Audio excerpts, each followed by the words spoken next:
राधे राधे दोस्तों। आज हम बात करेंगे पुरुषोत्तम मास के छठे अध्याय के बारे में। दोस्तों, यह अध्याय सिर्फ दान के बारे में नहीं है।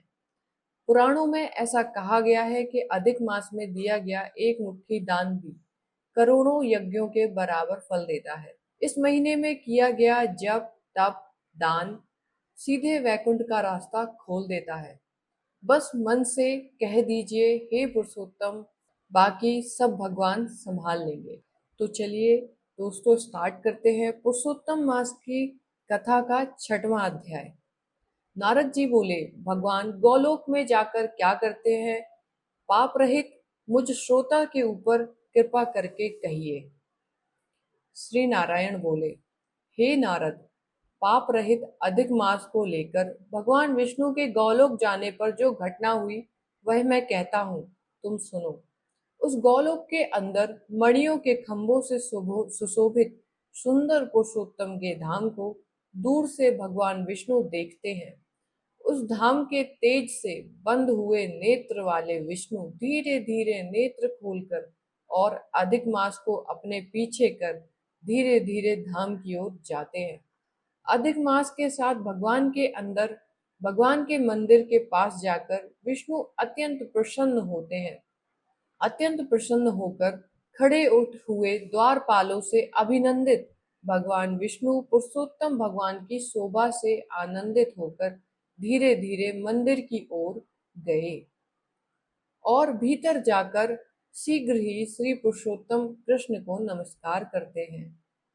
गोपियों के मंडल के मध्य में रत्नमय सिंहासन पर बैठे हुए कृष्ण को नमस्कार कर पास में खड़े होकर भगवान विष्णु बोले, गुणों से अतीत, गोविंद, अद्वितीय, अविनाशी, सूक्ष्म, विकार रहित, विग्रहवान, गोपों के वेश में गोपों के वेश के विधायक, छोटी अवस्था वाले, शांत स्वरूप, गोपियों के पति, बड़े सुंदर, नूतन मेघ के समान श्याम, करोड़ों कामदेव के समान सुंदर, वृंदावन के अंदर रास मंडल में बैठने वाले, पीत रंग के पीतांबर से सुशोभित, सौम्य भौं से चढ़ाने पर मस्तक में 3 रेखा पड़ने से सुंदर आकृति वाले, रासलीला के स्वामी, रासलीला में रहने वाले, रासलीला करने में सदा उत्सुक,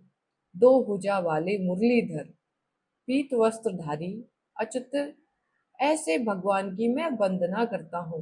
इस प्रकार स्तुति करके भगवान श्री कृष्ण को नमस्कार करके पार्षदों द्वारा संस्कृत विष्णु रत्न सिंहासन पर कृष्णा की आज्ञा से बैठे।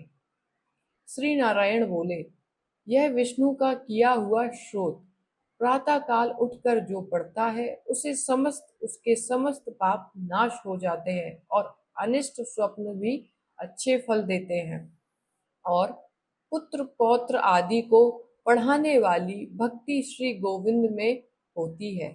अकीर्ति का नाश होकर सत्कीर्ति की वृद्धि होती है।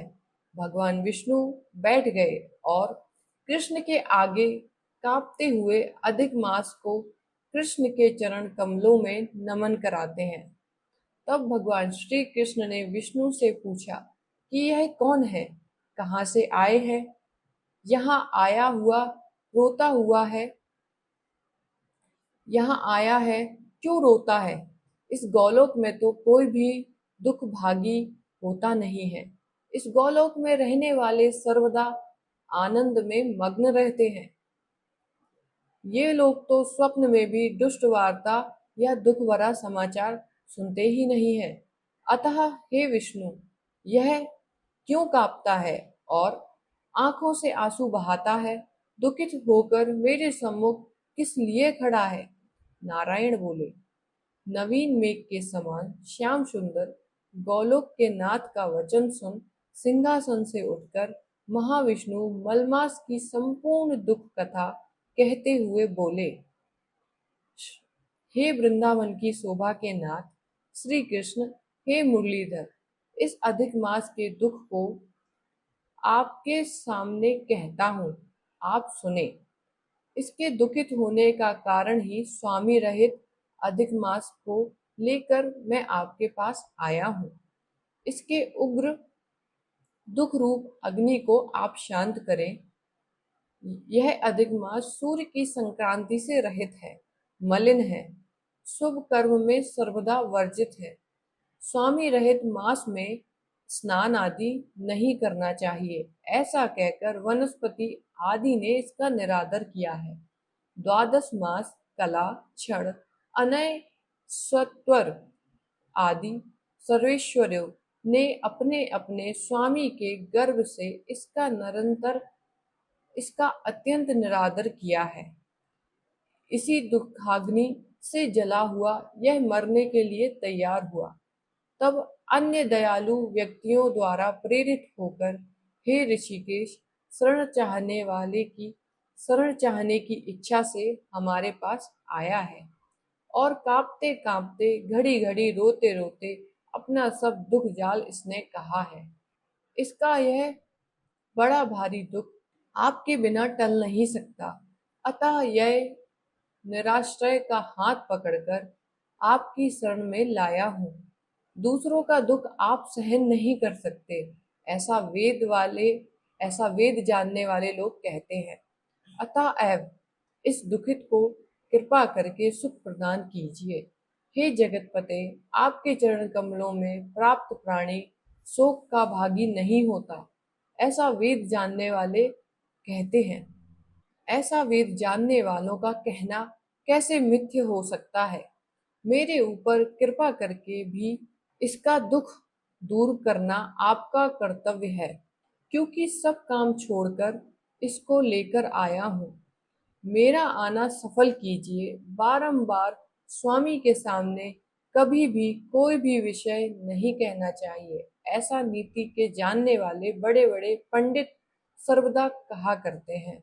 इस प्रकार अधिक मास का दुख भगवान कृष्ण के से कहकर श्री हरि कृष्ण के मुख कमल को देखते हुए कृष्ण के पास हाथ जोड़कर खड़े हो गए। ऋषि बोले, हे सुत जी, आप दाताओं में श्रेष्ठ हैं। आपकी दीर्घायु है, जिससे हम लोग आपके मुख से भगवान की लीला के कथा रूप अमृत का पान कर रहे हैं। हे सुत, गोलोकवासी भगवान कृष्ण ने विष्णु के प्रति फिर क्या कहा और क्या किया इत्यादि लोक परोपकार विष्णु कृष्ण का संवाद सब आप हम लोगों से कहिए। परम भक्त नारद ने नारायण से पूछा, हे सुत जी, हम लोगों से आप इस समय हम लोगों से कहिए। नारद के प्रति कहा हुआ भगवान का वचन तपस्वियों के लिए परम औषध है। इस प्रकार छठा अध्याय यहाँ पर समाप्त होता है। मिलते हैं 7वें अध्याय में। तब तक के लिए जय श्री हरि। अगर आपको यह वीडियो पसंद आया है तो इसे लाइक करें, शेयर करें और हमारे चैनल को सब्सक्राइब करें।